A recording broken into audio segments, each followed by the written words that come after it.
Welcome to the deep dive. Ever have that light bulb moment, that great business idea, and then immediately think, okay, now what? Yeah, that now what is the big hurdle, isn't it? Exactly. So today, we're diving into some fantastic source material about turning that spark into something, concrete, an actual plan. We're looking at generating ideas and asking those really crucial first questions. And what's really key, something the sources stress, is how vital structured thinking is, like right from the very beginning. It's not just having a cool concept. No, it's about building that solid base first. Precisely. A resilient foundation before you even think about spending money. Couldn't agree more. So let's talk about getting those ideas flowing.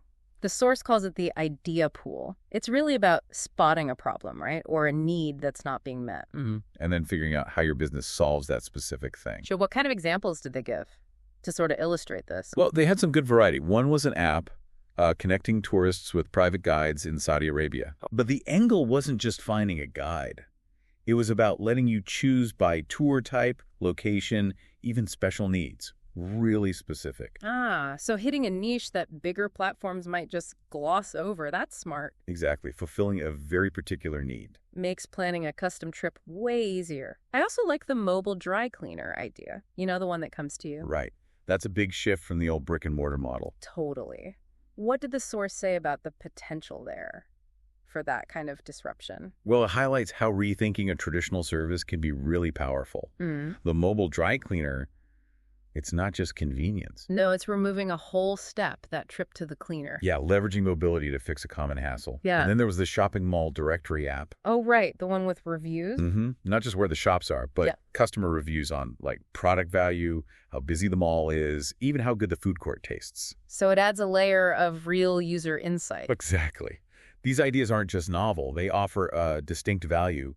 They fill gaps. Okay, so you've got the idea. It feels compelling. Now the hard part starts, turning it into something real. Right. And that's where the sources guide us to this initial sketch phase, basically asking some fundamental questions. So what's question number one? Where do we start? It begins with the idea core. You've got to really pin down, what is this product or service exactly? How unique is it, truly? And crucially, what specific benefits do customers actually get from it? It's about, critically looking at whether your idea can actually stand out. makes sense. And then it broadens out from just the idea itself. Oh, yeah, quickly. Once you define the core, you have to ask, who are you selling this to? The target and team part. Exactly. Who's the target group? Which markets, which sectors does this fit into?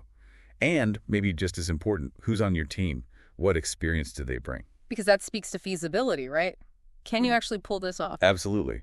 It's about whether the idea is viable and scalable based on your market and your team's capabilities. It seems like this initial sketching really forces you to think ahead. The long game. It does. The sources push you towards defining a future vision. Like, what are your long-term goals? What opportunities do you see down the road? And the threats, too, I imagine. Definitely. What could go wrong? What are the potential threats? It's about stress testing your idea and planning for bumps in the road. Okay. And inevitably, we get to the money. How much cash do you need? Yep. The practical side. How much capital? Even just a rough estimate for phase one. Yeah. And what are the most important milestones you need to hit early on? What kind of milestones are we talking about here? Like finishing the product? That's part of it, sure. But it's also about showing progress. Things like getting that initial funding, validating the market maybe with a pilot or early users. Proving people actually want it. Right. And having a clear market entry strategy. Then the sources suggest projecting further out, maybe 5 years, investment needs, turnover, profit. Wow, 5 years already. Well, it's not about having a crystal ball. It's more about thinking critically about financial health, about scaling up. Where is this business actually going long term? Okay, so wrapping this up, it's clear that this first stage of planning isn't just about having a cool idea. It's way more about rigorous thinking. Rigorous questioning, I'd say. Building that solid blueprint through clarity and strategy. Yeah. The journey from just a concept to a real robust business plan. It's less about having all the answers right away. I mean, more about consistently asking the right questions. Those questions are what guide you, what refine your vision, and ultimately what make your idea strong enough for the real world.